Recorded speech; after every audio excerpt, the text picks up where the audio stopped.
तेरवाड येथे दोन दुचाकींची समोरासमोर जोरदार धडक, एक जण जागीच ठार तर एक जण जखमी.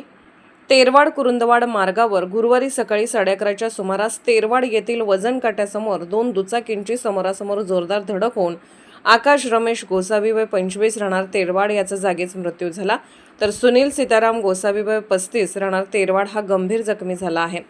मिळालेल्या माहितीनुसार आकाश गोसावी हा स्प्लेंडर मोटरसायकल क्रमांक MH09 GP 219 वरून कुरुंदवाडहून तेरवाडकडे येत होता. त्याचवेळी सुनील गोसावी हा बजाज बॉक्सर क्रमांक MH09 EJ 5881 वरून तेरवाडहून कुरुंदवाडकडे जात असताना दोन्ही वाहनांची समोरासमोर जोरदार धडक झाली. अपघाताची तीव्रता इतकी होती की आकाश याचा जागीच मृत्यू झाला. गंभीर जखमी झालेल्या सुनील याला तातडीने जयसिंगपूर येथील खाजगी रुग्णालयात उपचारासाठी दाखल करण्यात आले असून त्याची प्रकृती चिंताजनक असल्याचे समजते. या प्रकरणी कुरुंदवाड पोलिसांनी अपघातग्रस्त वाहने जप्त केली आहेत. दरम्यान याच मार्गावर 2 दिवसात पुन्हा भीषण अपघात घडल्याने परिसरात भीतीचे वातावरण निर्माण झाले आहे. आज सकाळी झालेल्या अपघातात आकाश गोसावी दुर्दैवी मृत्यू झाल्याने हळहळ व्यक्त होत आहे.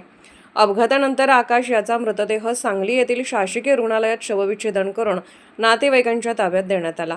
त्याच्या पश्चात आई, वडील, बहीण असा परिवार आहे. या दुर्दैवी घटनेने तेरवाड परिसरात शोककळा पसरली आहे.